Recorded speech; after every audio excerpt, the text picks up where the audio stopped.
ഉൽപ്പത്തി പുസ്തകം 1-ാം അധ്യായം അതിന്റെ 1-ാമത്തെ വാക്യം. ആദിയിൽ ദൈവം ആകാശവും ഭൂമിയും സൃഷ്ടിച്ചു. അടുത്ത വാക്യം. ഭൂമി പാഴായി ശൂന്യമായും തീർന്നു. എല്ലാ കണ്ണുകളും ഒരു നിമിഷം നമുക്ക് ദൈവസന്നിധിയിലേക്ക് എല്ലാ കണ്ണുകളും അടയട്ടെ. മിനിറ്റുകൾ ദൈവജനത്തെ ഓർത്ത് എല്ലാ ദൈവകുഞ്ഞുങ്ങൾ സ്തോത്രം പറയാം. എല്ലാവരും ദൈവത്തെ സ്തുതിക്കാം. ഇന്ന് രാത്രി എന്നോട് മിനിറ്റുകൾ ദൈവവചനത്തിലൂടെ കർത്താവെ സംസാരിക്കണമേ എന്ന് എല്ലാ ദൈവകുഞ്ഞുങ്ങളും മിനിറ്റുകൾ ചേർന്ന് സ്തോത്രം ചെയ്യാം. സ്വർഗത്തിലും ഭൂമിക്കും സകല അധികാരമുള്ള നസറേയനായ യേശു ക്രിസ്തുവിന്റെ നാമത്തിൽ ഞങ്ങളുടെ സ്വർഗ്ഗപിതാവേ, ഈ രാത്രി നന്ദിയോട് സ്തോത്രം ചെയ്യുന്നു. ദൈവവചനത്തിനായി സ്തോത്രം. ഞങ്ങളുടെ നാവിൻ്റെ തുമ്പിൽ ദൈവവചനം ഇന്ന് രാത്രി വച്ചു തരണം. ഇന്ന് രാത്രി അങ്ങയുടെ സന്നിധിയിൽ കൊണ്ടുവന്നിരിക്കുന്ന എല്ലാ ദൈവ കുഞ്ഞുങ്ങൾക്കായി സ്തോത്രം. എല്ലാവരുടെ മേലും ദൈവത്തിൻ്റെ വലിയ മഹത്വം ഇന്ന് രാത്രി വെളിപ്പെടുത്തണം. വലിയ വിടുതൽ ഞങ്ങളുടെ മേൽ ഇന്ന് രാത്രി പകരണം. രോഗികളായി വന്നിരിക്കുന്നവർ, ക്ഷീണിതരായി വന്നിരിക്കുന്നവർ, മറ്റു വിധമായിരിക്കുന്ന പ്രതിസന്ധിയിൽ വന്നിരിക്കുന്ന എല്ലാ ദൈവമക്കളുടെ മേലും യേശു ക്രിസ്തുവിൻ്റെ നാമത്തിൽ പ്രാർത്ഥിച്ച് അവരെ അനുഗ്രഹിക്കുന്നു. ഈ മീറ്റിംഗ് കഴിഞ്ഞിവിടെ നിൽക്കുമ്പോൾ വലിയ വിടുതലോടെ തന്റെ മക്കൾ മടങ്ങിപ്പോകട്ടെ. കുടുംബത്തിൽ നിന്നും വളരെ ഒറ്റപ്പെട്ട് ഇറങ്ങി പുറപ്പെട്ട് കർത്താവെ അങ്ങേ ആരാധിപ്പാൻ സ്വാതന്ത്ര്യമില്ലാതെ ആത്മദാഹത്തോട് വന്നിരിക്കുന്ന ദൈവമക്കൾക്ക് ഇന്ന് രാത്രി ഇവിടെ നടക്കുന്ന ഈ കൂട്ടായ്മ, ഈ ആരാധന, വചന ശുശ്രൂഷ ഒരു അനുഗ്രഹത്തിന് കാരണമാക്കാൻ ഞങ്ങൾ പ്രാർത്ഥിക്കുന്നു. കർത്താവ് അങ്ങനെ ചെയ്യുന്ന കൃപയ്ക്കായി സ്തോത്രം. യേശുവിന്റെ നാമത്തിൽ തന്നെ കരങ്ങളെ ഉയർത്തി ചേർന്ന് സ്തോത്രം ചെയ്യാം. എല്ലാവരെയും കർത്താവ് അനുഗ്രഹിക്കട്ടെ. വളരെ പ്രാർത്ഥനയോടെ നമുക്ക് ദൈവസന്നിധാനത്തിരിക്കാം. സത്യത്തിൽ ദൈവത്തിൻ്റെ വചനത്തിൽ ഏറ്റവും പ്രാധാന്യമുള്ള തിരുവഴുത്താണ് ഇന്ന് രാത്രി നമ്മൾ വായിച്ചത്. ആദിയിൽ ദൈവം ആകാശവും ഭൂമിയും സൃഷ്ടിച്ചു. അതിനടുത്ത പദം ഭൂമി പാഴായും ശൂന്യമായും തീർന്നു. ഇവിടെ നോക്കൂ, ഞാൻ നിന്നു രണ്ട് കാര്യം പറയാം. സ്വന്തം ദൈവം സൃഷ്ടിച്ച ആദിയിൽ ദൈവം ആകാശവും ഭൂമിയും സൃഷ്ടിച്ചു. അടുത്ത പദം പറയുന്നു ദൈവം സൃഷ്ടിച്ചത് പാഴായിപ്പോയി. പാഴായി പോകാൻ ദൈവം ചരിത്രത്തിൽ ഒന്നും സൃഷ്ടിച്ചിട്ടില്ല. ആരും പാഴായി പോകണമെന്ന് ദൈവത്തിന് ഇഷ്ടമില്ല. ആരും ശൂന്യമായി പോകണമെന്ന് സൃഷ്ടിച്ച ദൈവത്തിന് ഇഷ്ടമില്ല. പക്ഷേ ഇവിടെ ശൂന്യമായി പോയി, പാഴായി പോയി. എന്തുകൊണ്ട് പാഴും ശൂന്യമായി പോയി? അതിൻ്റെ അടുത്ത വാചകം പറയുന്നു, ഒന്ന് വായിക്കാം. അപ്പോൾ ദൈവം സൃഷ്ടിച്ചതിനെ ശൂന്യമാക്കി കളയുവാൻ, പാഴാക്കി കളയുന്ന ഒരു ഇരുട്ടിന്റെ ശക്തി ഇതിന്റെ പിന്നിൽ വ്യാപരിക്കുന്നുണ്ട്. ഇന്ന് രാത്രിയിൽ ഈ യോഗത്തിനകത്ത് വന്നിരിക്കുന്ന ഓരോ ദൈവമക്കളോടും ദൈവാത്മാവിന് ഈ രാത്രി സംസാരിക്കാനുണ്ട്. നമ്മളെല്ലാം ദൈവത്തിന്റെ സൃഷ്ടിയിൽപ്പെട്ടവരാണ്. നമ്മെ ശൂന്യമാക്കി കളയാൻ, നമ്മെ പാഴാക്കി കളയാൻ, നമ്മെ ഉപയോഗശൂന്യമാക്കി കളയുവാൻ നമ്മുടെ പിന്നിൽ വ്യാപരിക്കുന്ന ഇരുട്ടിന്റെ ശക്തി കൊണ്ട് അവനെ ഇന്ന് രാത്രി തച്ചടക്കുവാൻ അഭിഷേകമുള്ള ദൈവമക്കളിനകത്ത് ദൈവത്തെ ആരാധിക്കാൻ തയ്യാറായ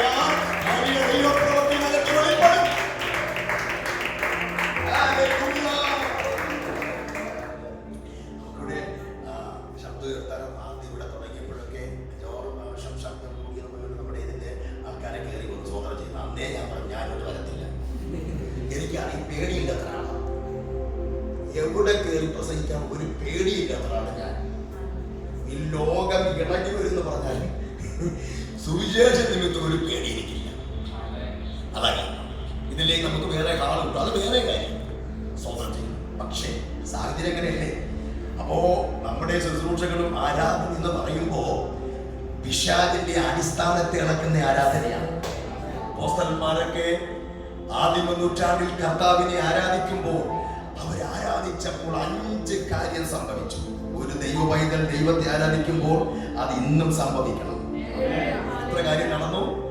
ഒരുമിച്ച് കാര്യം. അപ്പൊ നമ്മളൊക്കെ ഒരുമിച്ച് ദൈവത്തെ ആരാധിക്കുമ്പോൾ എവിടെ ആരാധിച്ചാലും, വീട്ടിനകത്ത് ആരാധിച്ചാലും, ആലയത്തിൽ ആരാധിച്ചാലും, വഴിവക്കത്ത് ആരാധിച്ചാലും, ഏത് സ്ഥലത്ത് ദൈവമക്കൾ കൂടി ദൈവത്തെ ആരാധിച്ചാലും ആരാധിക്കുന്ന സ്ഥലത്ത് ആ സംഭവങ്ങൾ നടന്നേ പറ്റൂ.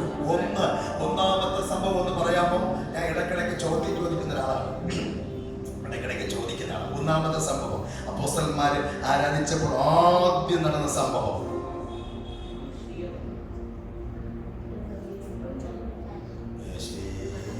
വലിയ ഭൂകമ്പമുണ്ടായി. അല്ലേ? ഒന്ന് ഭൂകമ്പം, രണ്ട് അവരിയ്ക്കുന്ന സ്ഥലം കുലുങ്ങി, മൂന്ന് എല്ലാവരുടെയും ചങ്ങലകൾ അഴിഞ്ഞു, നാല് കാരാഗ്രഹപ്രമാണി ഉറക്കം ഉണർന്നു. സ്തോത്രം ചെയ്യുന്നു. ഉറക്കം സ്തോത്രം. അഞ്ച്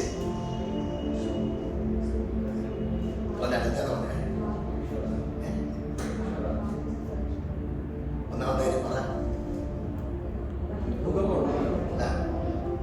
രണ്ട് ഇളകി, മൂന്ന് ചങ്ങല അഴിഞ്ഞു, നാല് വാതിലെല്ലാം തുറന്നു, അഞ്ചു കാരാഗ്രഹപ്രമാണി ഉറക്കം ഉണർന്നപ്പോ ആരാധിക്കുമ്പോൾ ദൈവമക്കളെ എവിടെ ആരാധിച്ചാലും ഈ അഞ്ച് കാര്യം നടക്കണം. സ്തോത്രം പറയാം. എന്ന് വെച്ചാൽ ആരാധിക്കുന്ന ദൈവമക്കളുടെ നന്മയെയും അനുഗ്രഹത്തെയും അടച്ചു വെച്ചിരിക്കുന്ന വാതിലുകളെ ആരാധനയ്ക്കകത്ത് ഇന്ന് രാത്രി തുറക്കുന്ന ഒരു അഭിഷേകം ഇതിനകത്ത് ആരാധനയ്ക്കൊണ്ട് നടക്കേണ്ടിയിരിക്കുന്നു. തന്റെ ജനത്തിന്റെ നന്മയുടെ വഴികളെ പിശാച് ലോക്ക് ചെയ്തിരിക്കുന്നതിനെ ദൈവാത്മാവ് ഇന്ന് രാത്രി വാതിൽ തുറക്കുന്ന രാത്രിയാണ്. എന്തായാലും കഴിഞ്ഞ 8-10 മാസങ്ങളായി ലോക്ക്ഡൗൺ ആയി. എല്ലാവരും സ്തോത്രം ചെയ്യുന്നു. വീട്ടിന്റെ ഞങ്ങൾക്ക് നമ്മൾ 9 മാസമായിരുന്നു വീട്ടിനകത്ത്. 9 മാസം ഞാനും ജിവിനും അദ്ദേഹത്തെ കുടുംബം എൻ്റെ ഭാര്യയായിട്ട് വീട്ടിനകത്തിരുന്നു. ചർച്ചും കൂട്ടി, പിന്നെ ആരാധനകൾ കൂട്ടി, എല്ലാം കൂട്ടി. പക്ഷെ ഞങ്ങളുടെ മാത്രം കൂട്ടിയില്ല. ഒരു അല്ലേര് പറഞ്ഞാട്ടെ, അത് ആരെ കൊണ്ട് കൂട്ടാൻ പറ്റത്തില്ല. സ്തോത്രം ചെയ്യുന്നു. അത് എവിടെ ഇരുന്നാലും ഞങ്ങളെ കൂട്ടാൻ ആർക്കും സാധിക്കത്തില്ല. സ്തോത്രം ചെയ്യുന്നു. ഞങ്ങൾ വീട്ടിനകത്ത് ഞങ്ങൾ കിടക്കുന്ന ബെഡ്റൂമിനകത്തിരുന്ന് മുട്ടുമടക്കി ഞങ്ങൾ ദൈവത്തെ ആരാധിച്ചാൽ ഞങ്ങൾക്കെതിരായി പിശാച് എവിടെയൊക്കെ വഴികൾ കൊട്ടിയടക്കാൻ നോക്കിയാൽ ആരാധനയ്ക്കകത്ത് തുറക്കുവാൻ ദൈവത്തിന് കഴിയും. ഇതൊക്കെ നമ്മുടെ ജീവിതത്തിൽ ചില വഴികളെ പിശാച് അടയ്ക്കുവാൻ നോക്കിയെങ്കിലും ഇതുവരെ ആരാധനകൾ അടഞ്ഞിട്ടില്ല, പ്രാർത്ഥന അടഞ്ഞിട്ടില്ല, ദൈവമഹത്വം അടഞ്ഞിട്ടില്ല. എവിടെയൊക്കെ ദൈവ ആരാധനയ്ക്ക് എതിരായി ആരൊക്കെ എഴുന്നേറ്റിട്ടുണ്ടോ അവിടെയെല്ലാം ദൈവത്തിന്റെ മഹത്വം വെളിപ്പെട്ടിട്ടുണ്ട്. ഇന്ന് രാത്രിയും സ്വാതന്ത്ര്യമില്ലാതെ ഒറ്റപ്പെട്ട് കുടുംബത്തിനകത്തുനിന്ന് ഇറങ്ങി പുറപ്പെട്ടിരിക്കുന്ന പ്രിയ ദൈവമക്കളോട് ദൈവാത്മാവ് രാത്രി പറയാനുണ്ട്. നമ്മെ പാഴാക്കി കളയാൻ, നമ്മെ ശൂന്യമാക്കി കളയാൻ, നമ്മെ തകർത്ത് കളയാൻ, ഒന്നുമില്ലാതാക്കി കളയാൻ നമുക്കെതിരെ പിശാച് എല്ലാം എഴുന്നേൽക്കുമ്പോൾ ദൈവാത്മാവ് പറയുന്നു, ഇന്ന് രാത്രിയിൽ നീ ശൂന്യമായി പോകാൻ ദൈവം അനുവദിക്കില്ല.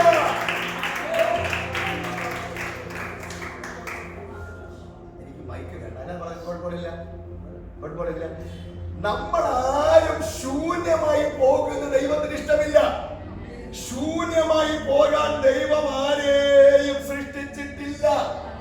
ദൈവം ഉപയോഗിക്കും, ദൈവം പ്രയോജനപ്പെടുത്തുമെന്ന് പിശാചിന് മനസ്സിലായാൽ അതിനെ ശൂന്യമാക്കാൻ പിശാചിനെ പക്ഷെ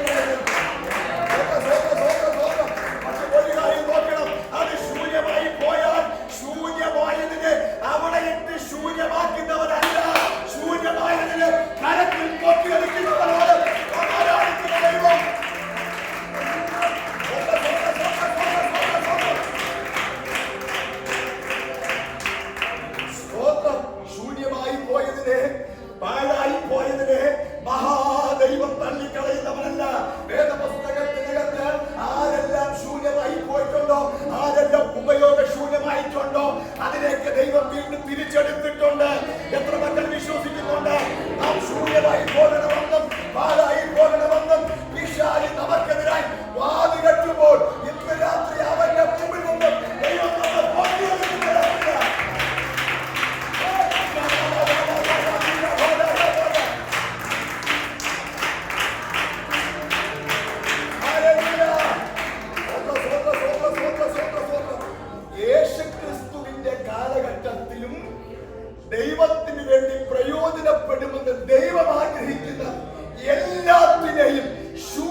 വർഷം ഒരു ചെറുപ്പക്കാരൻ, 13 വർഷം ഒരു ചെറുപ്പക്കാരൻ, അവന്റെ ഉറക്കം കല്ലറയിലാണ്.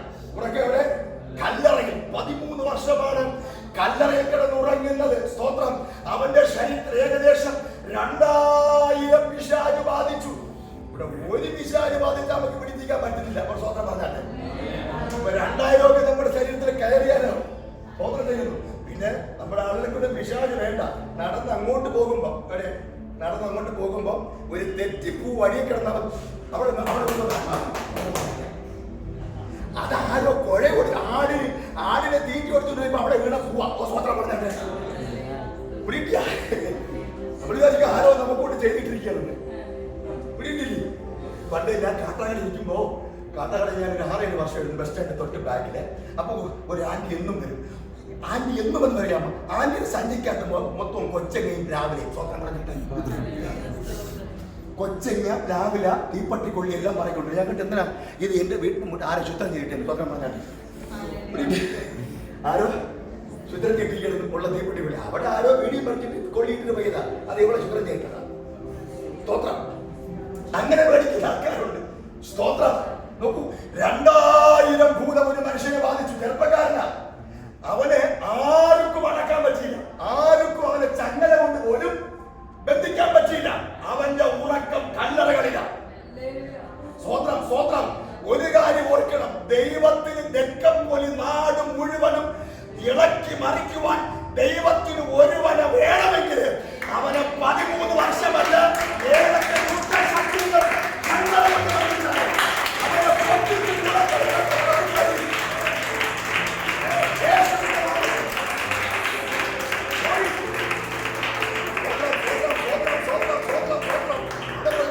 ആർക്കും അവനെ ചങ്ങല കൊണ്ട് പോലും എടുക്കാൻ കഴിയില്ല. ആ ദേശത്ത് അവൻ പേടി സ്വപ്നമായിരുന്നു. ഉറക്കം ഒരു മനുഷ്യന്റെ ഉറക്കം കല്ലറ എന്ന് പറഞ്ഞു കഴിഞ്ഞാൽ അതിനപ്പുറം ഒരു ജീവിതമില്ല. കല്ലറയ്ക്കപ്പുറം നമുക്ക് എന്തില്ല? ഒരു ജീവിതമല്ല. ജീവിതം തീർന്നു, പാഴായിപ്പോയി, ശൂന്യമായി. അത് ദൈവത്തിന്റെ സൃഷ്ടിപ്പെട്ടതാണ്. സ്വന്തം ചെയ്യുന്നു. ദൈവം ആകാശത്തെ ഉണ്ടാകട്ടെ എന്ന് പറഞ്ഞപ്പോൾ ആകാശം ഉണ്ടായി. ഭൂമി ഉണ്ടാകട്ടെ, ഭൂമി ഉണ്ടായി. പറവ് ഉണ്ടാകട്ടെ, ഉണ്ടായി. വാക്കുകൾ കൊണ്ട് ദൈവം ആകാശത്തുള്ള ഭൂമി സകലത്തെ ദൈവം സൃഷ്ടിച്ചു. എന്നാൽ നമ്മെ വാക്കുകൊണ്ട് സൃഷ്ടിച്ചതല്ല, അവന്റെ കരവല്ലവുകളായി അവൻ നമ്മെ മെനഞ്ഞെടുത്തത്. യേശുവിന്റെ നാമത്തിൽ ദൈവത്തിന്റെ കരത്തിനകത്തും മെനഞ്ഞെടുത്ത ആരും ശൂന്യമായി പോകാൻ ദൈവത്തിന് ഇഷ്ടമില്ല. സ്വന്തം പറഞ്ഞാട്ടെ, ദൈവം ഉണ്ടാക്കിയ ആരും ശൂന്യമായി പോകുന്നതും പാഴായി പോകുന്നതും ദൈവത്തിന് ഹിതമില്ല. അപ്പൊ ഈ ചെറുപ്പക്കാരനെ ദൈവം മെനഞ്ഞതാണ്. അവനെ പിശാച് ശൂന്യമാക്കി കല്ലറയിലാക്കി വെച്ചിരിക്കുന്നു. സ്തോത്രം. അവൻ അക്കരെ കല്ലറ കിടക്കുമ്പോൾ അതിനിക്കരക്കരെ 10,000-കണക്കിന് ജനവുമായി യേശു ക്രിസ്തു തന്റെ ഗിരിപ്രഭാഷണം നടത്തിക്കൊണ്ടിരിക്കുമ്പോൾ നോക്കൂ, 10,000-കണക്കിന് ജനങ്ങൾ യേശുവിന് മുമ്പിൽ ഇരിക്കുന്നു, രോഗസൗഖ്യമാകാൻ ഇരിക്കുന്നു. പക്ഷെ അവരെ മുമ്പിൽ എഴുന്നേറ്റ് നിന്ന കർത്താവ് അവിടെ രോഗശാന്തി നടത്താതെ, അവിടെ അത്ഭുതം ചെയ്യാതെ, അവിടെ അടയാളം ചെയ്യാതെ, യേശുവിന്റെ കണ്ണ് ഒരിടത്തും ആരെടുത്തും പോകാത്ത സ്ഥലത്ത് കല്ലറെ കിടക്കുന്നവനെ കർത്താവിന്റെ കണ്ണ് കണ്ടു. എത്ര വിശ്വസിക്കുന്നുണ്ട്? ഇവിടെ ഈ യോഗം നടക്കുമ്പോൾ ഇതിനകത്ത് പല ദൈവമക്കളുണ്ടെങ്കിലും കർത്താവിന്റെ കണ്ണ് തിരുവനന്തപുരം പട്ടണത്തിൽ ശൂന്യമാക്കിയിരിക്കുന്ന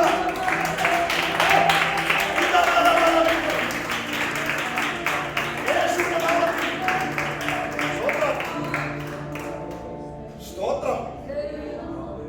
യേശു ആ പുരുഷാരത്തിന് നടുവിൽ യേശു എഴുന്നേറ്റിട്ട് ശിഷ്യന്മാരുടെ മുഖത്ത് നോക്കി പറഞ്ഞൊരു പദമുണ്ട്, നമുക്കിപ്പോൾ അക്കരെ പോണം. ഇപ്പോൾ എവിടെ പോണം?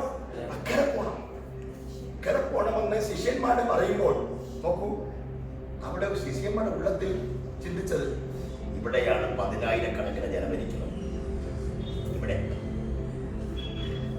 അക്കരെ നമുക്കൊരു രോഗിയില്ല, അക്കരെ ഒരാൾക്കൂട്ടമില്ല, അക്കരെ നമ്മളെ ആരും ക്ഷണിച്ചിട്ടില്ല. പിന്നെ എന്തിനാ നമ്മളെ വിളിച്ചുകൊണ്ട് അക്കരെ പോകുന്നത്? മാത്രമല്ല, നേരസന്ധിയായി കാലാവസ്ഥ അനുകൂലമല്ല. ഈ പ്രതിസന്ധി നടുവിൽ നമ്മെ വിളിച്ചുകൊണ്ട് ഇവിടെ എന്തെങ്കിലും അത്ഭുതം ചെയ്യേണ്ട കർത്താവ് ഇപ്പൊ എന്തിനാ അക്കരെ പോകുന്നു എന്നൊക്കെ ശിഷ്യന്മാരുടെ ഉള്ളത്തിൽ വാക്കുകൾ അലയടിച്ചെങ്കിലും യേശു വിളിച്ചാൽ അവരെ കൂടെ പോയേ മതിയാവും. ഒരു സ്വന്തം പറയാമോ? അങ്ങനെ അക്കരെ പോകാൻ വേണ്ടി ശ്രമിച്ചു.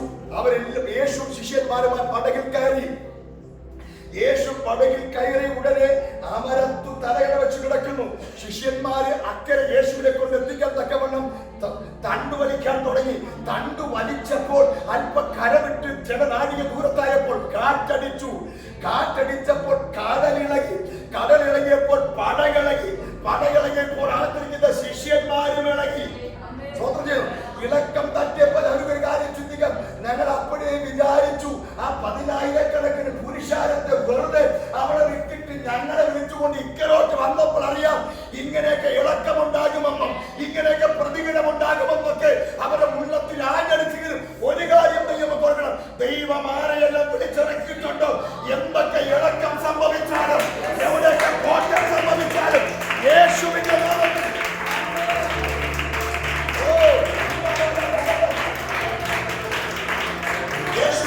നമ്മുടെ കുടുംബത്തിനകത്ത് ഇളക്കമുണ്ടായാലും നമ്മുടെ തലമുറയ്ക്കകത്ത് ഇളക്കമുണ്ടായാലും നമ്മുടെ ദേശത്ത് ഇളക്കമുണ്ടായാലും ഇന്ന് രാത്രി പറയാം എന്ത് ഇളകി വന്നാലും സ്തോത്രം സ്തോത്രം സ്തോത്രം. നമുക്കെതിരെ എന്തൊക്കെ ഇളകിയാലും സ്തോത്രം ചെയ്യുന്നു. ഇളകുന്നത് സെക്കൻഡ് കൊണ്ട് അമർത്തുവാൻ അധികാരമുള്ളവൻ ആരെന്നുണ്ടെങ്കിൽ വിശ്വസിക്കുന്നവർ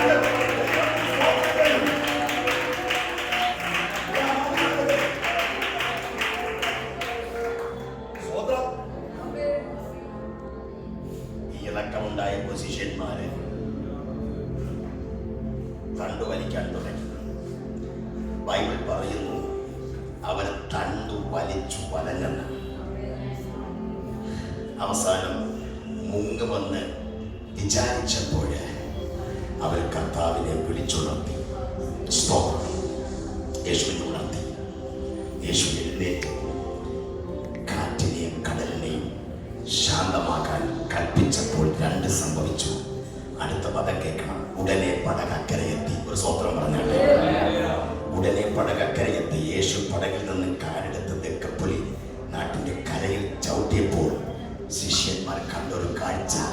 വസ്ത്രം പോലും ധരിക്കാതെ കയ്യിൽ പാറക്കഷ്ണങ്ങളും കയ്യിലും കാലുകളിലും പൊട്ടിയ ചങ്ങലകളുമായി ഒരു മനുഷ്യൻ യേശുവിന്റെ കാൽക്കൽ വന്ന് വീണ്ടും പറയുന്നു, സമയത്തിനു മുമ്പേ നീ എന്നെ തെന്നിപ്പിക്കാൻ വന്നുവോ?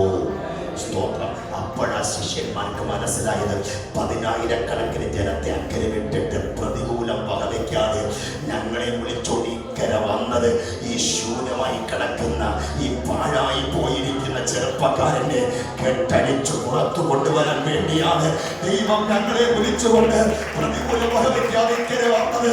ഇന്ന് രാത്രി ദൈവാത്മാവ് ശക്തമായി ദൈവജനത്തോട് കൂടി പറയുന്നുണ്ട്. ഇതിനൊക്കെ ധാരാളം നടക്കുമ്പോൾ കുടുംബത്തിനകത്ത് കെട്ടിക്കിടക്കുന്ന ചിലവിനെ അഴിച്ചു കൊണ്ടുവരാൻ ദൈവത്തിന്റെ കഴിയും. നിങ്ങളുടെ കുടുംബത്തിന്റെ നാഥൻ ഇന്ന് രാത്രി ഏതൊക്കെ വിഷയത്തിൽ കെട്ടിക്കിടക്കുന്നോ കിടക്കുന്നോ ദൈവാത്മാവ് ശക്തമായി പറയുന്നുണ്ട്. അതിനെ ഏറെ താമസിയാതെ ദൈവം അഴിച്ചു കൊണ്ടുവരുമെന്ന് ആത്മാവ് ദൂത് പറയുന്നു. യേശുവിന്റെ നാമത്തിൽ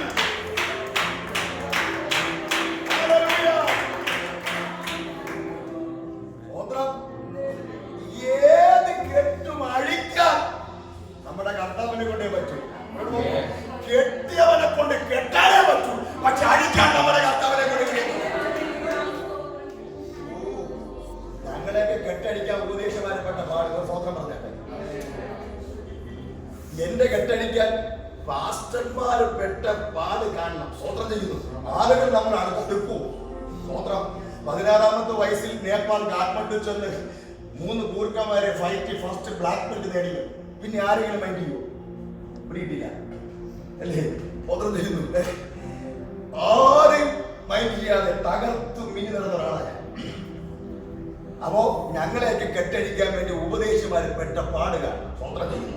പക്ഷെ ദൈവം അവരെ അഴിക്കാൻ പറഞ്ഞയച്ചത് കൊണ്ട് ഞങ്ങളെ കെട്ടവർ ഈസിയായിട്ട് അടിച്ചു. സ്വന്തം പറയാമോ? അങ്ങനെയാണെങ്കിൽ ഇന്ന് രാത്രി ഒരു കാര്യം ഓർക്കണം. ഇതിനകത്ത് ഏത് വിഷയത്തിൽ കെട്ടിക്കിടന്നാലും ആ വികാരത്തിന്റെ ശക്തികളോ കുടുംബതലത്തിനകത്ത് പാരമ്പര്യ കെട്ടുകളോ ജാതിക പോലുകൾ കൊണ്ടോ രോഗത്തിന്റെ കെട്ടുകൾ കണ്ടോ?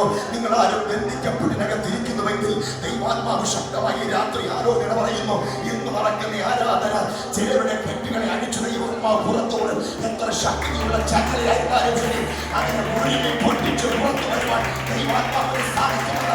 ആത്മാവിന്റെ രാത്രി ആലോചന പറഞ്ഞ് എത്ര മക്കൾ ഏറ്റെടുക്കാൻ തയ്യാറാകുന്നോ ദൈവപ്രവൃത്തി വെളിപ്പെടുകയാണ്.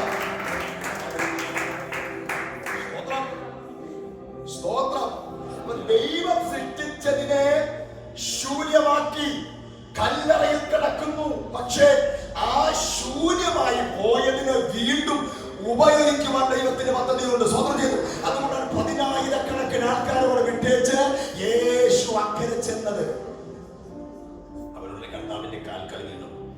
സമയത്തിന് മുമ്പേ നീ എന്നെ ദണ്ഡിപ്പിക്കാൻ വന്നു. ഇങ്ങോട്ട് നോക്കൂ, പിശാചിനെ പോലും അറിയാൻ ദൈവത്തിന് സമയമുണ്ടെന്ന്.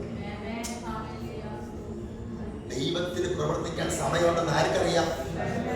പക്ഷെ യേശുവിന്റെ സന്നിധാനത്ത് ഒരു വ്യക്തി പ്രാർത്ഥിക്കാൻ വന്ന അവര് പറഞ്ഞോല്ലേ സൗഖ്യം കിട്ടിയില്ലെങ്കിൽ സംഗതി സ്വന്തം പറഞ്ഞാൽ എന്റെ ഒരു ഗുണങ്ങല്ല തലേ പറയാം. എന്താ സ്വന്തം പറയാൻ മനസ്സിലാവുന്നുണ്ടോ? പിശാചിന് പോലും അറിയാം കർത്താവ് എന്നുള്ള സമയം ഉണ്ടെന്ന്. പക്ഷെ നമ്മൾ ഏതെങ്കിലും വിഷയമായി ഇങ്ങോട്ട് ദൈവസന്നിധി വന്ന് പ്രാർത്ഥിച്ച ഉടനെ നടന്നില്ലെങ്കിൽ എന്റെ മുഖത്ത് സ്വത്രം പറഞ്ഞ ഞാൻ സന്തോഷിക്കട്ടെ. അല്ലേലും വൈകുന്നേരമാവെന്ന് പറയാം. പിടിയ അപ്പൊ സാത്താൻ അറിയാം ദൈവത്തിന് എന്നുള്ള സമയമുണ്ടെന്ന്. പക്ഷെ നമുക്ക് സമയമില്ല. സ്വത്രം ചെയ്യുന്നു. ഒരു കാര്യം ഓർക്കണം, ഞാൻ നിങ്ങൾ ഇനി ആരാധിക്കേണ്ട ദൂത് പറയാം. പിശാചി പറയുന്നു നീ സമയത്തിന് മുമ്പേ എന്നെ ദണ്ഡിപ്പിക്കാൻ വന്നോ. പക്ഷെ പ്രാർത്ഥിക്കാൻ തയ്യാറായാൽ, ആരാധിക്കാൻ തയ്യാറായാൽ, ദൈവസന്നിധി വരാൻ തയ്യാറായാൽ സമയത്തിന് മുമ്പ് നിന്റെ ജീവിതത്തിൽ അത്ഭുതങ്ങളെ ചെയ്യാൻ കുടുംബത്തിനകത്തെ കെട്ടുകൾ അടിച്ച് നിന്നെ പുറത്തു വിടുക ദൈവത്തിന് കഴിയും. സമയത്തിന് മുമ്പ്, സമയത്തിന് മുമ്പ് ദൈവം എഴുതി വച്ചിരിക്കുന്ന സമയത്തിന് മുമ്പും വന്ന് ദൈവം നമുക്ക് വേണ്ടി അത്ഭുതം ചെയ്യും. സ്വത്രം നോക്കൂ, ദൈവം അവന്റെ കെട്ടഴിച്ചു, അവൻ സൗഖ്യമായി. യേശു പറഞ്ഞു നീ ആരാ? അവൻ പറഞ്ഞു ഞങ്ങൾ ലക്ഷ്യം പലരാകുന്നു. അവരെ 2000 പന്നികൾ മേഞ്ഞുകൊണ്ട് നിന്നു. ഇവനെ വിട്ടു പോകാൻ വേണ്ടി യേശു പറഞ്ഞു.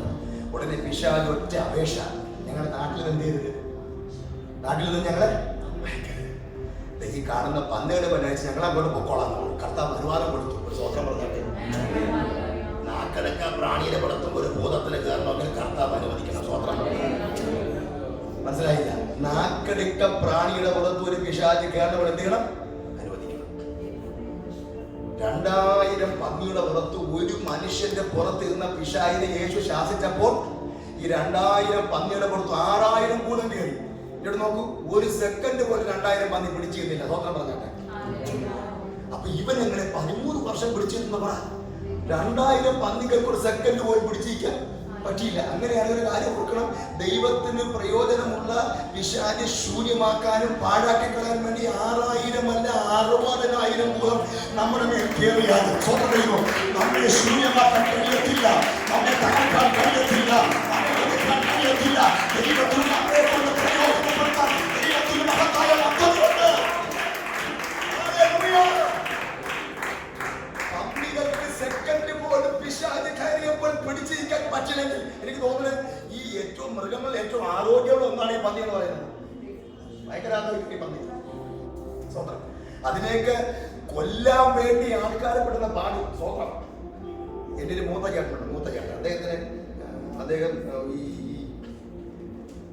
കോട്ടൂരുന്ന സ്ഥലത്ത് കുറച്ചു വസ്തുവൊക്കെ ഫോറസ്റ്റിന്റെ വസ്തുവൊക്കെ അടങ്ങിലെടുത്തിട്ട് കൃഷി ചെയ്യും. അപ്പൊ പന്നിയുടെ ഇറക്കാൻ വേണ്ടി പന്നിപ്പടം വെക്കും. അങ്ങനെ വെച്ചാൽ പന്നിയെ പിടിക്കണം. മനസ്സിലാവുന്നുണ്ടോ? അപ്പൊ ആരോഗ്യമുള്ള പന്നി 2000ത്തിന്റെ പുറത്ത് ഈ ഒരു ചെറുപ്പക്കാരന്റെ ശരീരത്തിൽ 13 വർഷം നിന്ന ഭൂതം 2000ത്തിന്റെ പുറത്ത് കയറിയപ്പോൾ ഒരു സെക്കൻഡ് പിടിച്ചിരിക്കാൻ ഇവൻ എങ്ങനെ 13 വർഷം പിടിച്ചിരുന്നെന്ന് പറ. അപ്പൊ ഒരു കാര്യം ഓർക്കണം, കുടുംബതലത്തിനകത്ത് പ്രശ്നങ്ങളും പ്രതികൂലങ്ങളും അനർത്ഥങ്ങൾ വരുമ്പോൾ നമ്മൾ നിൽക്കുന്നതല്ല, നമ്മെ പിടിച്ച് നിർത്തുന്ന ദൈവമാണ്.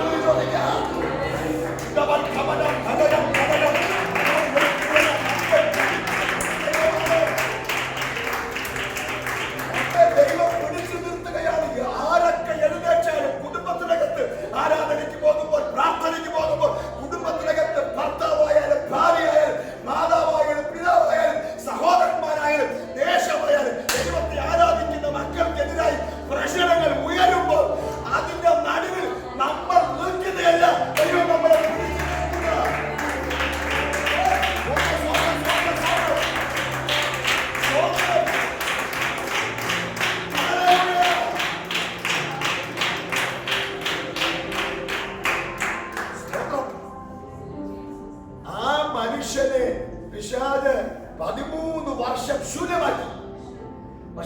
ദൈവത്തിന് പ്രയോജനമായി തീരുമെന്ന് ദൈവത്തിന് അറിയാം, അത് പിശാചിനും അറിയാം. സ്തോത്രം. പക്ഷെ ഒരു കാര്യം ഓർക്കണം, ഒരു കാലയളവുകൊണ്ട് നമ്മളെ ശൂന്യമാക്കാൻ പിശാചിന്. സ്തോത്രം. ഒരു പരിധിവരെ മാത്രമേ നമ്മളെ ശൂന്യമാക്കാൻ കഴിയത്തുള്ളൂ. പക്ഷേ ദൈവത്തിന്റെ സമയമെത്തുമ്പോൾ ദൈവമെത്തി ശൂന്യമായി പോയതിനെ ദൈവം പുറത്തെടുത്തിട്ട് യേശുവിന്റെ നാമത്തിൽ അവനെ കൊണ്ട് ദൈവം ആ ദേശത്തെ അത്ഭുതങ്ങളെ ചെയ്യിക്കുന്നു. സ്തോത്രം. 2000 ഭൂതം വിട്ടുപോയപ്പോൾ സ്തോത്രം ചെയ്യുന്നു. ആ തെക്കപ്പൊലി നാട് മുഴുവനും, ആ ദേശം മുഴുവനും അവൻ ഒറ്റയ്ക്ക് നിന്ന് പ്രസംഗിച്ചു. ആ ദേശം മുഴുവനും ഒറ്റയ്ക്ക് പ്രസംഗിച്ച് യേശുവിന്റെ നാമത്തെ ഘോഷിപ്പാൻ തുടങ്ങി. നോക്കൂ, പിശാച് വിചാരിച്ച് അവനെ 13 വർഷം ശൂന്യമാക്കിയാൽ ഇവൻ ചലിക്കത്തില്ല, ഇവൻ തുറന്നു വരത്തില്ല. ദൈവത്തിനറിയാം അവനെ കൊണ്ട് ആ ദേശം വിടുവിക്കപ്പെടണമെങ്കിൽ ആ ചെറുപ്പക്കാരനെ ദൈവം പുറത്തെടുക്കണം.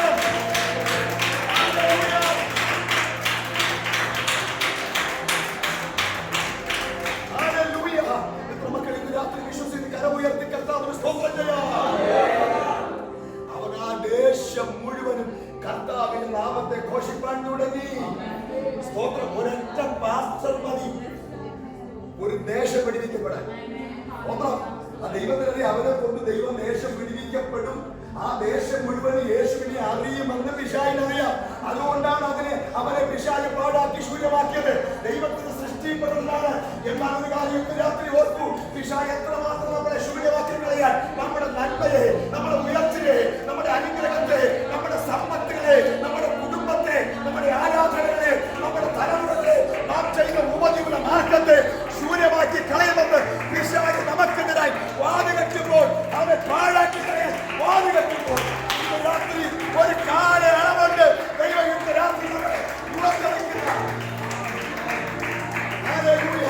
നമ്മുടെ ശൂന്യതകളെ മാറ്റുന്ന ഒരു രാത്രിയാക്കി ദൈവം മാറ്റാൻ പോകുകയാണ്. സ്തോത്രം. എത്ര മക്കൾ ഇന്ന് രാത്രി വിശ്വസിക്കുന്ന ദൈവം എന്റെ ശൂന്യത മാറ്റും, എന്റെ പാഴായി പോകുന്ന അനുഭവത്തെ ഇന്ന് രാത്രി എന്റെ ശൂന്യതകളെ മാറ്റി ദൈവം എന്നെ ഇന്ന് രാത്രി ദൈവത്തിന് വേണ്ടി പ്രയോജനപ്പെടുത്തുമെന്ന് എത്ര ദൈവമക്കൾ രാത്രി വിശ്വസിക്കുന്നു. അവന് കരമടച്ച് കർത്താവിനെ സ്തുതിക്കാം.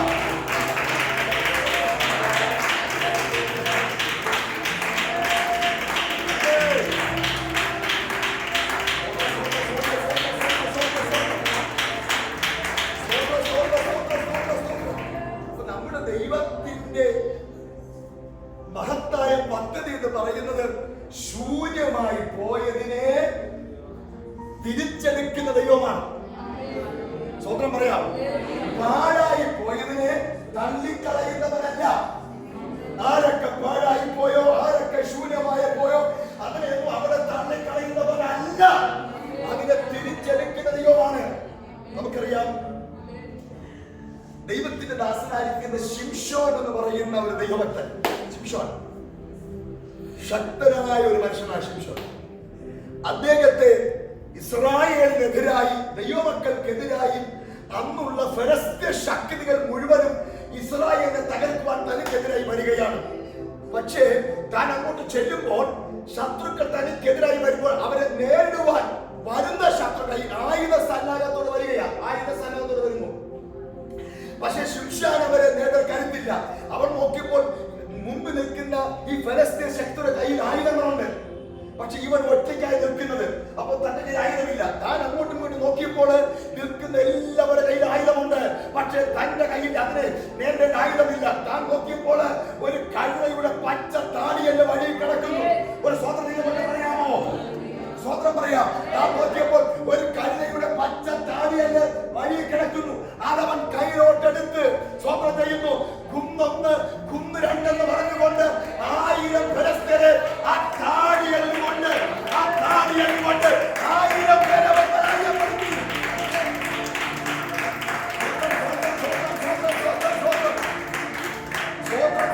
നോക്കൂ, ശൂന്യമായി പോയതിനെ, ആർക്കും വേണ്ടാത്ത ഒരു താടിയില്ല. സ്വന്തം പറഞ്ഞാല് വഴി കിടക്കുന്ന പ്രത്യേകിച്ച് കഴുതയുടെ താടിയെന്ന് താരം എടുക്കത്തില്ല.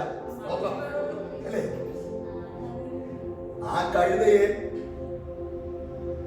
അതിന്റെ ഉടമസ്ഥൻ ഏറെ നാൾ കൊണ്ട് നടന്നു, ജോലി ചെയ്യിപ്പിച്ചു, ഭാരം വഹിച്ചു. അവസാനം അത് വാർദ്ധക്യമായി കൊണ്ടുപോകുന്ന വഴിയിൽ വെച്ചത് ചത്തുപോയി.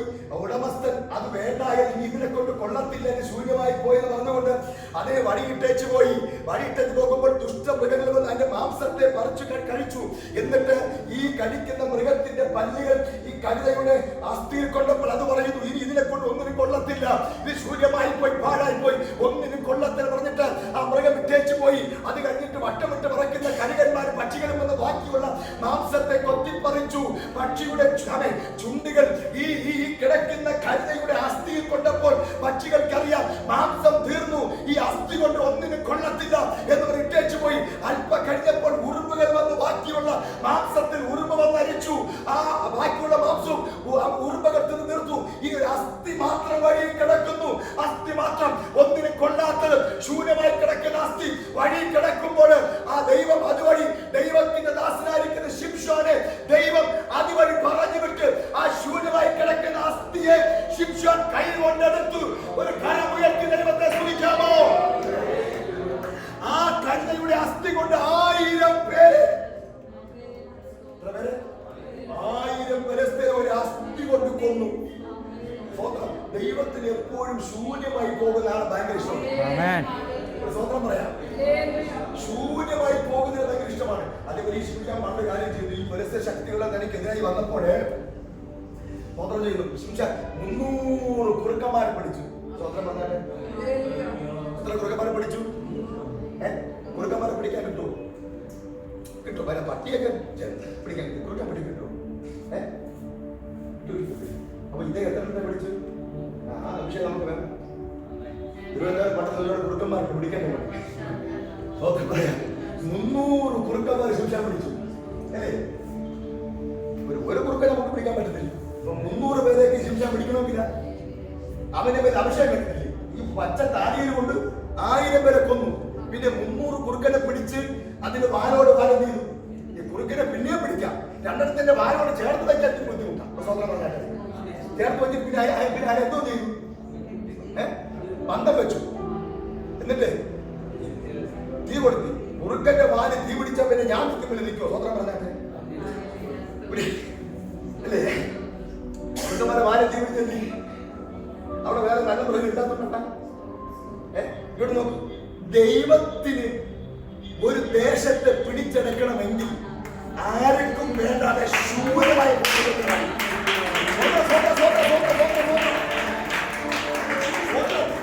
ദൈവത്തിന് ചില രാജ്യത്തെ ദേശത്തെ പിടിച്ചെടുക്കണമെങ്കിൽ ഇവിടുത്തെ ഉന്നതന്മാരെ വേണ്ട, വിദ്യാസമ്പന്നന്മാരെ ദൈവത്തിന് ആവശ്യമില്ല.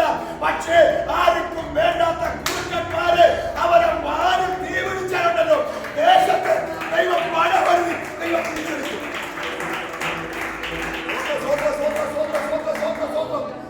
അതുവരെ ഇസ്രായേൽ മക്കളുടെ നന്മയെ നശിപ്പിച്ച, അവരെ ഗോതമ്പും യവവും ഒക്കെ നശിപ്പിച്ച, സ്തോത്രം ചെയ്യുന്നു, ഫെലിസ്ത്യ ശക്തികളെ തകർക്കാൻ തക്കവണ്ണം എന്റെ ദൈവം അന്ന് ശൂന്യമായി പോയത് ആർക്കും വേണ്ടാത്തതും ആരും അംഗീകരിക്കാത്തതുമായ കുറുക്കന്മാരെ ദൈവം ഉപയോഗിച്ച് ഇസ്രായേൽ മക്കൾക്ക് ജയം നൽകിയെങ്കിൽ ഇന്ന് രാത്രി പറയാം, പാഴായി പോയതിന്, ശൂന്യമായി പോയതിന്, ആർക്കും വേണ്ടാത്തതിന് എന്റെ ദൈവം കരത്തിലെടുത്താൽ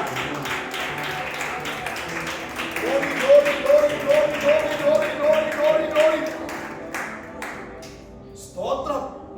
അതുകൊണ്ട് ദൈവാത്മാവ് ഇന്ന് രാത്രി പറയുന്നു, ശൂന്യമായി പിശാചാരെയൊക്കെ ശൂന്യമാക്കി കളയുമെന്ന് വെല്ലുവിളിക്കുന്ന അവരെ ദൈവാത്മാവ് ഇന്ന് രാത്രി കരത്തിലെടുത്ത് അവരെ കുടുംബത്തിനകത്ത്, അവരുടെ ദേശത്ത് നീ ശൂന്യമായി പോകുമെന്ന് പറഞ്ഞവരുടെ മുൻപാകെ ദൈവം അവരെ തലവെട്ടി നിർത്തുന്ന ഒരു രാത്രിയാക്കി മാറ്റാൻ കഴിയില്ല.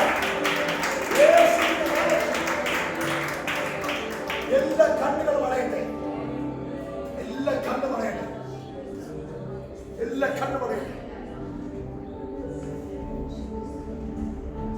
അധരങ്ങളെ തുറക്കാം. നാളുകളായി ഞാൻ ദൈവത്തിന് പ്രയോജനപ്പെടേണ്ട ഒരു ദൈവമൈതനാണ്. ഞാൻ കർത്താവിന് വേണ്ടി പ്രയോജനം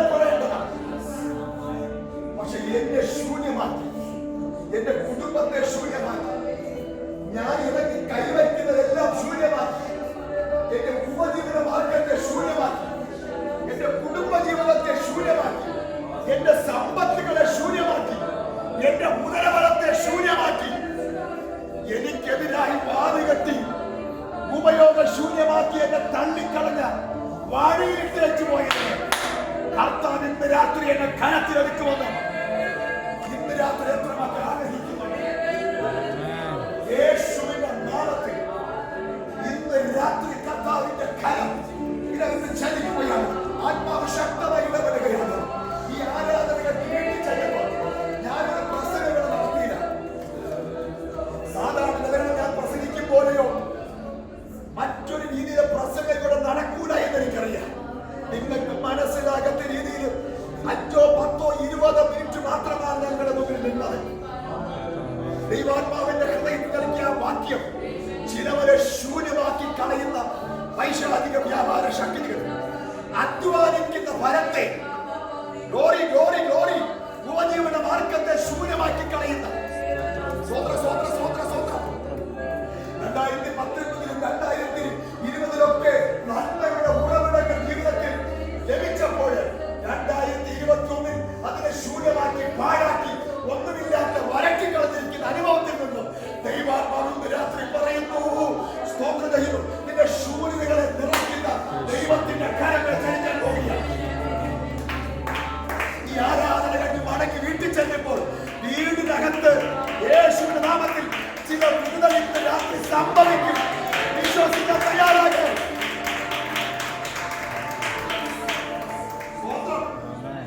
സ്തോത്രം.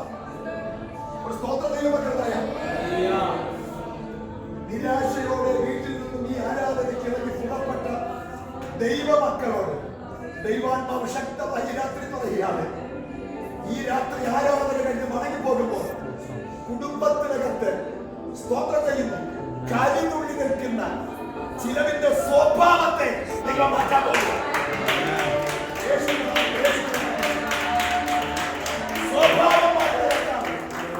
സ്വഭാവത്തെ നിങ്ങൾ മാറ്റാൻ പോകുക. സ്തോത്രം. യോർദാന്റെ സ്വഭാവം എന്ന് പറയുന്നത് കലങ്ങി മറിയുന്ന സ്വഭാവം. എന്ത് യോർദാനിൽ വീണാലും അതിനെ ഒഴുക്കിക്കളയുന്ന സ്വഭാവം, മുക്കിക്കളയുന്ന സ്വഭാവമാണ് യോർദാന്റെ സ്വഭാവം. പക്ഷെ നോക്കൂ, അതിന്റെ സ്വഭാവം ആർക്കും ചരിത്രത്തിൽ മാറ്റാൻ കഴിയില്ല. എന്നാൽ ദൈവത്തിന്റെ പെട്ടകമായി ദൈവദാസന്മാർ ഇറങ്ങിയപ്പോൾ യോർദാന്റെ സ്വഭാവം മാറി. യോർദാന്റെ സ്വഭാവം മാറി. ദൈവത്തിന്റെ വ്യക്തികളുടെ സ്വഭാവം ഇന്ന് രാത്രി മാറ്റാൻ പോകുക. വീട്ടിൽ ചെല്ലുമ്പോൾ ചിന്തിക്കും, യോ ഇത്ര പെട്ടെന്ന് ഈ സ്വഭാവം മാറിയോ, ഇത്ര പെട്ടെന്ന് മാറ്റം സംഭവിച്ചോ എന്ന് അത്ഭുതപ്പെടത്തക്ക രീതിയിൽ ദൈവം ചില വ്യക്തികളുടെ സ്വഭാവത്തെ മാറ്റുന്ന രാത്രിയ.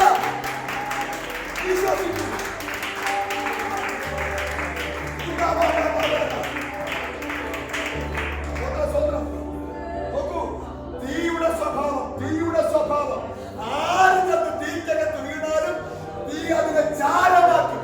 അതാണ് തീയുടെ സ്വഭാവം. എന്നാൽ പ്രമാണമുള്ളവൻ, ആരാധിക്കുന്നവൻ, പ്രാർത്ഥിക്കുന്നവൻ തീക്കകത്ത് വീണപ്പോൾ തീയുടെ സ്വഭാവം മാറി. അവനെ കളിക്കാൻ കഴിയില്ല, അവനെ ചാരമാക്കാൻ കഴിയില്ല. ദൈവം സ്വഭാവം മാറ്റുന്നവനാണ്.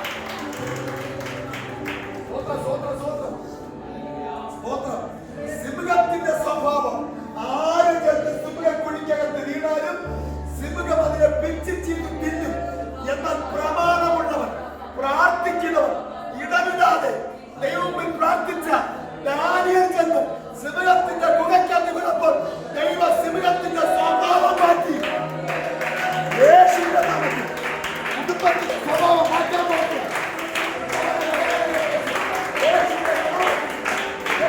സ്വഭാവം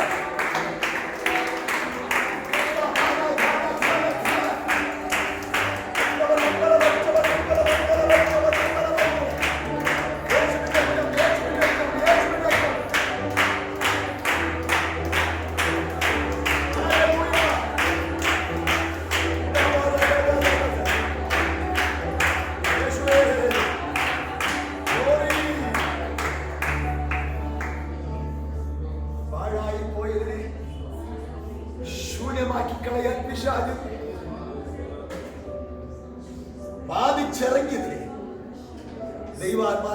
ആത്മാവെന്ന് പറയുന്നു. ശൂന്യതകളെ ദൈവം മാറ്റി ഒരു നിറവിന്റെ അനുഭവത്തിൽ കൊണ്ടുവന്നു കുടുംബത്തിനകത്ത്. അങ്ങനെയുള്ള ചില വ്യക്തികൾ വരാതെ കലിതുള്ളുന്ന കാട്ടാനയെ പോലെ കുടുംബതലത്തിൽ തലപൊക്കി നിൽക്കുന്ന വ്യക്തികളുടെ സ്വഭാവത്തെ ദൈവാത്മാവിന്റെ രാത്രി മാറ്റിക്കളഞ്ഞു. നിങ്ങൾ ധൈര്യത്തോടെ വീട്ടിൽ ചെന്നു. ഭർത്താവിന്റെ സ്വഭാവം ദൈവം മാറ്റി. യേശുവിന്റെ നാമത്തിൽ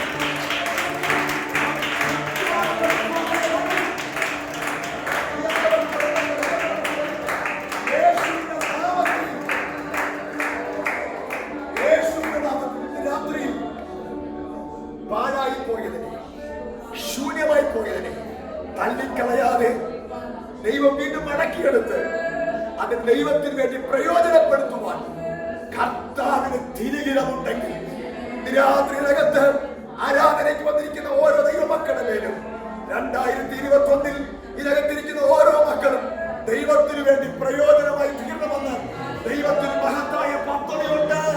ദൈവം നിങ്ങളെ അനുഗ്രഹിക്കും. നിങ്ങൾ രാത്രി ആരാധിച്ചു മടങ്ങി വീട്ടിൽ ചെല്ലൂ. വീട്ടിൽ ചെല്ലുമ്പോൾ ചിലതിന്റെ സ്വഭാവം മാറിയത് നിങ്ങൾ അടുത്ത ദിവസം സാക്ഷ്യം പറയും. സഹായിക്കട്ടെ.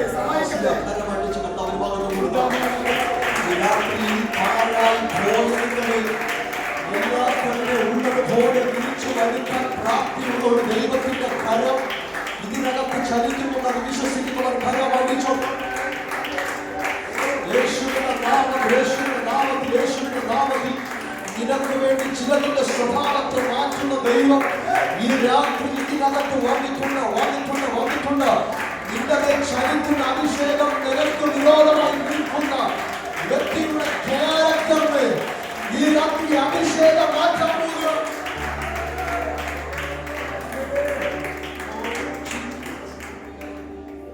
പ്രിയരെ, ഭൂമി പാഴായിരുന്നു, പാഴായി പോയ ഭൂമിയിൽ ശൂന്യമായിരുന്ന സ്ഥലത്താണ് പച്ചപ്പുണ്ടായത്. അവിടെയാണ് ചില കിളിർപ്പുകൾ ഉണ്ടായത്. യേശുക്രിസ്തു ഈ ഭൂമിയിലായിരുന്നപ്പോൾ പുരുഷാരത്തോട് യേശു സംസാരിക്കുമ്പോൾ യേശു ഒരു ഉപമ അർദ്ധരാത്രിയിൽ ഒരു സ്നേഹിതൻ മറ്റൊരു സ്നേഹിതന്റെ ഭവനത്തിൽ വളരെ വിശന്നാണ് വന്നേ. ഈ വിശന്ന് വന്ന സ്നേഹിതന് ഭക്ഷിക്കാൻ കൊടുക്കാൻ അവന്റെ മക്കളൊന്നുമില്ല. ഈ ഭവനത്തിലുള്ള സ്നേഹിതനറിയാം, എന്റെ കൂട്ടുകാരൻ വളരെയധികം വിശന്നാണ് വന്നേ. അവന് കൊടുക്കണമെന്ന് ആഗ്രഹമുണ്ട്. പക്ഷെ അവന്റെ കുടുംബം അല്ലെങ്കിൽ അവന്റെ അടുക്കള ശൂന്യമായിട്ടിരിക്കുക. ആ വന്ന ഗസ്റ്റിന് പ്രിപ്പയർ ചെയ്ത് കൊടുക്കാനുള്ള ആഹാര സാധനങ്ങളില്ല, ഒന്നുമില്ല. ശൂന്യതയിലേക്ക് നിൽക്കുക. പക്ഷെ വന്നവൻ വിശന്നാണ്. ഈ വന്ന സ്നേഹിതനെ വീട്ടിനകത്ത് ആദരിച്ചിരുത്തിയിട്ട് ഈ വന്ന സ്നേഹിതൻ അറിയാതെ ഈ സ്നേഹിതൻ മറ്റൊരു തന്റെ വീട്ടിലോട്ട് പോയി, അടുത്തുള്ള ഭവനത്തിൽ പോയി. എന്നിട്ട് ആ ഭവനത്തിൽ ഡോർ തട്ടുകയാണ്. അർദ്ധരാത്രിയിലിട്ട് സ്നേഹിതൻ വളരെ വിശന്ന് വന്നിരിക്കുന്നു. എനിക്ക് എന്റെ സ്നേഹിതന് കൊടുക്കാൻ 3 അപ്പം എന്ത് ചെയ്യണം? വായ്പ. അവൻ എന്നെ ചോദിച്ചാൽ 3 അപ്പം വായ്പ കൊടുക്കും. എന്തിനാ അവൻ ഇങ്ങനെ ചോദിച്ച കാര്യം? അവന്റെ കുടുംബം ശൂന്യമാണ്. സ്തോത്രം പറഞ്ഞു.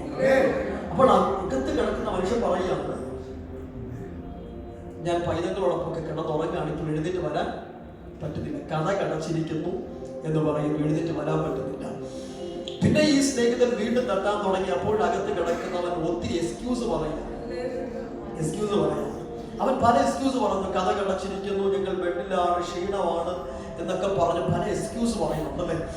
പക്ഷേ ഈ പുറത്ത് നിന്ന വ്യക്തി, സ്നേഹിതൻ, അവന്റെ ഭവനത്തിനകത്തിരിക്കുന്ന സ്നേഹിതന്റെ വിശപ്പറിഞ്ഞ്, അവന്റെ ആവശ്യം അറിഞ്ഞ്, അവൻ നാണമില്ലാതെ ലജ്ജയില്ലാതെ അടുത്തുള്ള ഭവനത്തിൽ അവൻ ആഹാരത്തിന് വേണ്ടി 3 അപ്പത്തിന് വേണ്ടി അവൻ യാചിക്കുകയാണ്.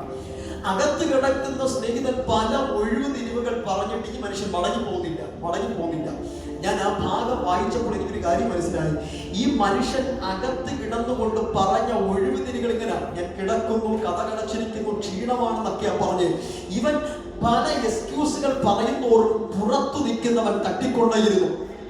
ഞാൻ ആത്മാവിൽ ചിന്തിച്ചു, എന്തുകൊണ്ടാണ് ഈ മനുഷ്യൻ അകത്ത് കിടന്നവൻ പല എക്സ്ക്യൂസ് പറഞ്ഞിട്ടും ഈ പുറത്ത് നിന്നവൻ തട്ടാനുള്ള കാര്യം അകത്ത് കിടക്കുന്നവൻ എക്സ്ക്യൂസ് പറയുന്നുണ്ട്. പക്ഷെ അവൻ ഇങ്ങനെ പറഞ്ഞില്ല, ഇവിടെ അപ്പമില്ല പോകാൻ പറഞ്ഞില്ല. ഇവനറിയാം, പുറത്ത് നിന്ന് തട്ടുന്നവനറിയാം ഇവന്റെ പ്രാർത്ഥനയുടെ മറുപടി അകത്തുണ്ട്. ഇവന്റെ ഭവനത്തിൽ വന്നിരിക്കുന്നവന്റെ വിശപ്പ് മാറ്റാനുള്ള അപ്പം അകത്തുണ്ട്. ഇന്ന് രാത്രിയിൽ ലക്ഷ്യം കൂടാതെ ഈ രാത്രി നീ അപേക്ഷിക്കാൻ തയ്യാറാകുമെങ്കിൽ നിന്റെ കുടുംബത്തിനകത്തുള്ള ശൂന്യതയെ ഈ രാത്രി ആത്മാവ് മാറ്റാൻ പോകുകയാണ്. നിന്റെ കുടുംബത്തിന്റെ ശൂന്യതയെ മാറ്റുന്നവർ ഇതിനകത്ത് വന്നിട്ടുണ്ട്. നമ്മുടെ പ്രശ്നം എന്താണെന്നറിയുമ്പോൾ നമുക്ക് ചിലതൊക്കെ ചോദിക്കാനുള്ള മടി, നമ്മുടെ ഇമേജ്, നമ്മുടെ സ്റ്റാറ്റസ്, നമ്മുടെ സെറ്റപ്പ്, നമ്മുടെ പ്രിവിലേജ്, ഇതൊന്നും യാചിക്കാൻ സമ്മതിക്കുന്നില്ല. ഇന്ന് രാത്രി ഞാൻ ആത്മാവിൽ പറയാം, കുടുംബം ശൂന്യമാണ്. ചില മേഖലകൾ പാഴായി കിടക്കുന്നു. എല്ലാം ഞാൻ ആഹാരത്തിന്റെ കാര്യമല്ല പറയുന്നത്. ഒരുപക്ഷെ സമാധാനത്തിന്റെ മേഖല ശൂന്യമായിട്ടായിരിക്കും കിടക്കുന്നത്. നിന്റെ കുടുംബത്തിനകത്ത് അനുഭവിക്കേണ്ട സ്വസ്ഥത അതെല്ലാം ശൂന്യമാണ്. അതൊക്കെ പാഴായി കിടക്കുക. നീ ഒന്ന് സമാധാനത്തോടെ ഉറങ്ങിയിട്ട് വർഷങ്ങളായി. ഇന്ന് രാത്രി സമാധാനത്തിന്റെ പ്രഭുവായവൻ ഇതിനകത്ത് വന്നിട്ടുണ്ട്. യാചിക്കാൻ തുടങ്ങുക. നിന്റെ കുടുംബത്തിനകത്ത് എന്ത് നഷ്ടപ്പെട്ടോ എന്തില്ലയോ അത് മടക്കി തരാൻ ഈ രാത്രി വരുന്നവർ ഇതിനകത്ത് വന്നിട്ടുണ്ട്. അത് തിരിച്ചറിയുന്നവരാരാധിക്കുക, തിരിച്ചറിയുന്നവരാരാധിക്കുക.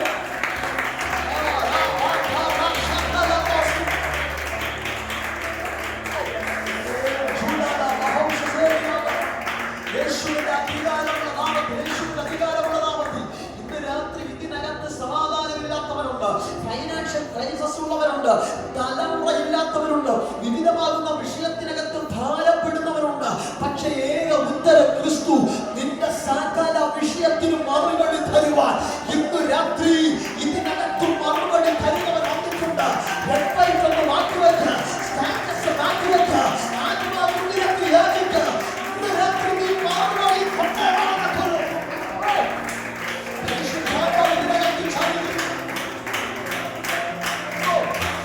ചൂടമായ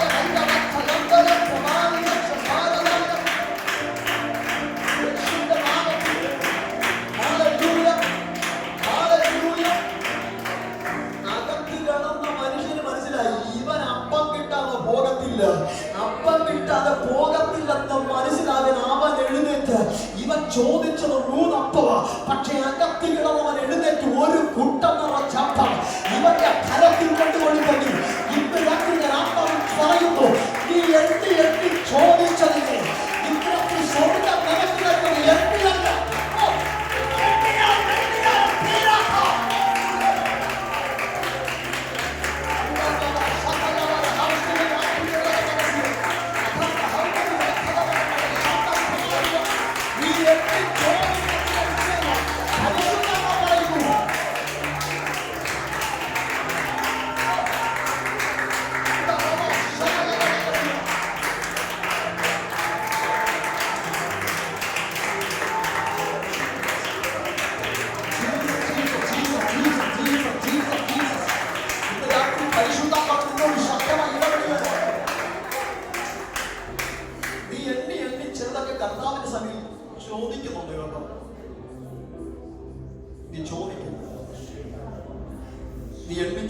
വർഷങ്ങളായി, കൊല്ലങ്ങളായി നീ ചോദിക്കുന്ന വിഷയത്തിനകത്ത് നീ ഉപവസിച്ചു, പ്രാർത്ഥിച്ചു, ഇതിലൊന്നും നിനക്ക് മറുപടിയില്ല. നീ നിരാശയായിട്ടിരിക്കുന്നു. നീ മറ്റുള്ളവരെ കാണുമ്പോൾ സന്തോഷിക്കുന്നു, ചിരിക്കുന്നു, ആഹ്ലാദിക്കുന്നു, എല്ലാം ചെയ്യുന്നു. പുറത്തുള്ളവരെ കാണുമ്പോൾ ഫാമിലി എന്ന് പറയും, ഒന്നിനും കുറവില്ലെന്ന് പറയും. പക്ഷെ ദൈവാത്മാ പറയുന്നു, നീ എണ്ണി എണ്ണി ചോദിക്കുന്ന ചില വിഷയങ്ങൾ അതിനകത്ത് മറുപടി ലഭിക്കാതെ പാഴായി കിടക്കുന്ന അനുഭവം, ശൂന്യമായി കിടക്കുന്ന അനുഭവം ദൈവാത്മാ ഇന്ന് രാത്രി പറയുന്നു, നീ എണ്ണി ചോദിച്ചതിന് എന്റെ ദൈവം എണ്ണമില്ലാത്ത ചില മറുപടികൾ ഈ വരുന്ന ദിവസങ്ങളിൽ പരിശുദ്ധാത്മാ വെളിപ്പെടുത്തുന്നുണ്ടാണ്. ആത്മാവ് ഈ രാത്രി ആലോചന പറയുക.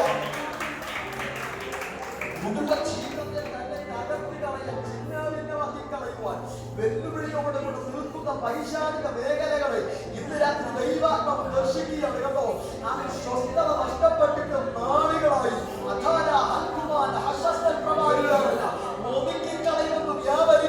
വ്യാപാര ശക്തികൾ ദൈവാത്മാവ് ഇന്ന് രാത്രി പറയുന്നു, ആ വിഷയത്തിന് മേൽ സ്വർഗ്ഗം ഒരു മറുപടി അയക്കുന്ന ദിവസമാണ്. ഔപചാരികമായിട്ട് വന്നതല്ല. ഇത് നിന്റെ വീടിന്റെ രാത്രിയാക്കി സ്വർഗ്ഗം മാറ്റിയിരുന്ന പരിശുദ്ധാത്മാവ് ആരോപണ പറയുന്നു. എന്നെ ചോദിച്ച് ആരെങ്കിലും ഇതിനകത്തുണ്ടോ? ദൈവാത്മാവ് പറയുന്നു, നീ എന്നെ തിട്ടപ്പെടുത്താത്ത ചില മറുപടികൾ.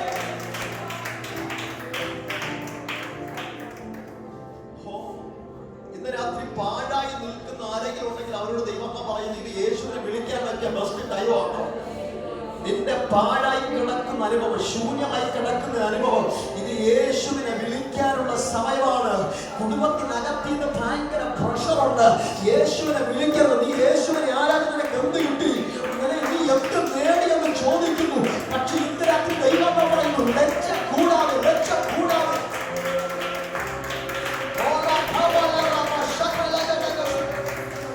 ദൈവം ഈ രാത്രി നിന്നോട് ശക്തമായി ഇടപെടുക. കുടുംബത്തിനകത്ത് നിന്ന് ഉയരുന്ന ചോദ്യം, നീ കുറെ കൊല്ലമായി യേശുവിനെ ആരാധിക്കുന്നു, ഒറ്റയ്ക്ക് ഇറങ്ങി തിരിച്ചു. നിനക്ക് എന്ത് കിട്ടി? നിനക്ക് കിട്ടിയത് മുഴുവൻ ശൂന്യതയല്ലേ? നിനക്ക് കിട്ടിയത് മുഴുവൻ നിരാശയല്ലേ?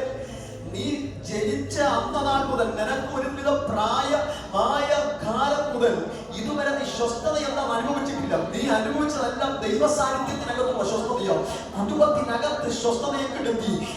സ്നേഹിക്കേണ്ടവർക്ക് ഉയരുന്ന ചോദ്യങ്ങൾ, ചോദ്യചിഹ്നങ്ങൾ. നീ ദൈവത്തോട് പല ചോദ്യങ്ങൾ കഴിഞ്ഞ 2 മാസമായിട്ട് ചോദിക്കുന്നു. ഇതുവരെ നീ ചോദിച്ചിട്ടില്ല. എന്തിനാ അപ്പ എന്റെ അകത്ത് ഈ കഷ്ടത, എന്തിനാ എനിക്ക് ഈ വേദന എന്ന് നീ എണ്ണി കണ്ണുനീരൊഴിച്ച് ചോദിക്കുന്ന ചില അനുഭവങ്ങളെ പരിശുദ്ധത വെളിപ്പെടുത്തുക. ഇന്ന് രാത്രി ദൈവാത്മാവ് പറയുന്നു, യേശു നിന്റെ കണ്ണുനീര് തുടയ്ക്കുകയാണ്. അവൻ പിശാച് യേശുവിനോട് ചോദിച്ചു, നീ ദൈവത്തിന്റെ പുത്രനെങ്കിൽ കല്ലിനെ അപ്പമാക്കാൻ. അതേ പിശാചിനെ കൊണ്ട് നീ ആരെന്തിനാണ് അറിയുന്നു? ദൈവത്തിന്റെ പരിശുദ്ധത ഉറക്ക നിലവിളിച്ചെങ്കിൽ നിന്റെ കുടുംബത്തിനകത്ത്, വ്യക്തികളകത്ത് കരുതുള്ളി നിൽക്കുന്ന പൈശാചിക മേഖലകൾ, ആ വ്യക്തി തന്നെ നീ സേവിക്കുന്ന യേശു ആരെന്ന് പറയത്തക്ക നിലവാരത്തിൽ അടുത്ത ദിവസങ്ങളിൽ ദൈവം ഒരു മറുപടി അയക്കുമെന്ന് അത് വിശ്വസിക്കാറാവില്ല, അത് വിശ്വസിക്കാറാവില്ല. ഇത് നിന്റെ ഡെലിവറൻസിന്റെ സമയമാണ്. ഇത് വിടുതലിന്റെ സമയമാണ്. എല്ലാ കണ്ണുമടച്ചോ, പ്രാർത്ഥിക്കാൻ പോവാ. എല്ലാ കണ്ണുമടച്ചോ. ചില വിഷയങ്ങൾക്ക് വേണ്ടി പ്രാർത്ഥിക്കാൻ പോവാ. കറക്റ്റ് 9 മണിക്ക് തന്നെ നമ്മുടെ ശുശ്രൂഷ അവസാനിക്കും. എല്ലാ കണ്ണുമടച്ചോ. ഒരു 10 മിനിറ്റ് കൊണ്ട് മാത്രം നമ്മുടെ ആത്മാവിൽ പ്രാർത്ഥിക്കാൻ പോവാ. നമ്മുടെ ഭാരം ചുമക്കുന്ന കർത്താവ് ഇതിനകത്ത് വന്നിട്ടുണ്ടോ? നിന്റെ വേദന അറിയുന്നവൻ ഇതിനകത്ത് വന്നിട്ടുണ്ട്. നിന്റെ നിരാശ അറിയുന്നവൻ ഇതിനകത്ത് വന്നിട്ടുണ്ട്. എന്തിനാ നീ വേദനിക്കുന്നത്? എന്തിനാ നീ ഭാരപ്പെടുന്നത്? നീ അനുഭവിക്കുന്ന വേദന മുഴുവനും യേശുവിനെ അറിഞ്ഞതിന്റെ പേരിലുള്ള വേദനയാണെങ്കിൽ ആ വേദന മാറ്റേണ്ട ഉത്തരവാദിത്വം നിനക്കല്ല, അത് യേശുവിനാണ്. നിന്റെ വേദന അറിയുന്ന ഒരു യേശു ഇതിനകത്ത് വന്നിട്ടുണ്ട്.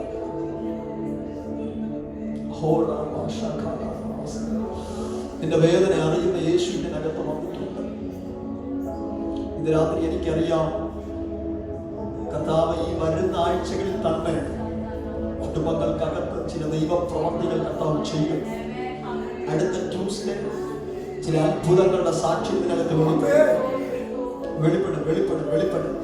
കുടുംബങ്ങൾക്കകത്ത് നിന്ന് വളരെ ബന്ധപ്പെട്ട ആരാധനയിൽ കടന്നു വരുന്നവരുണ്ട്. ഇന്ന് രാത്രി നീ കർത്താവിനെ ആരാധിക്കാൻ കാണിച്ച ബന്ധപ്പാടുണ്ടല്ലോ, യേശു നിനക്ക് വേണ്ടി അതിവേഗത്തിൽ ചലിക്കാൻ പോവുകയാണ്. ദൈവവചനത്തോളം ശക്തി ഈ ലോകത്തൊന്നിലുമില്ല. ദൈവവചനത്തോളം ശക്തി ഈ ലോകത്തിലൊന്നുമില്ല. ഇന്ന് രാത്രി നീ ഇതിനകത്ത് ആരാധിച്ചപ്പോൾ, വചനം കേട്ടപ്പോൾ, ഈ വചനത്തിന്റെ ശക്തി അതിവേഗത്തിൽ കിലോമീറ്ററുകൾക്കപ്പുറത്ത് ഓടിച്ചെല്ലുന്നു. ദൈവത്തിന്റെ വചനം അത് അതിന്റെ കാര്യം സാധിപ്പിക്കാതെ അത് തിരിച്ചു നടന്ന് വരത്തില്ലെന്ന് തിരുവനന്തപുരത്ത് പറയുന്നെങ്കിൽ ഇന്ന് രാത്രി പറയുന്നു, നിന്റെ വിഷയം അവൻ സാധിപ്പിച്ചു കഴിഞ്ഞു.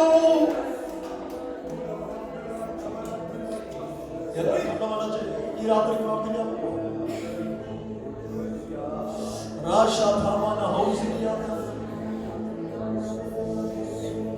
നിന്റെ വേദന അറിയുന്ന യേശു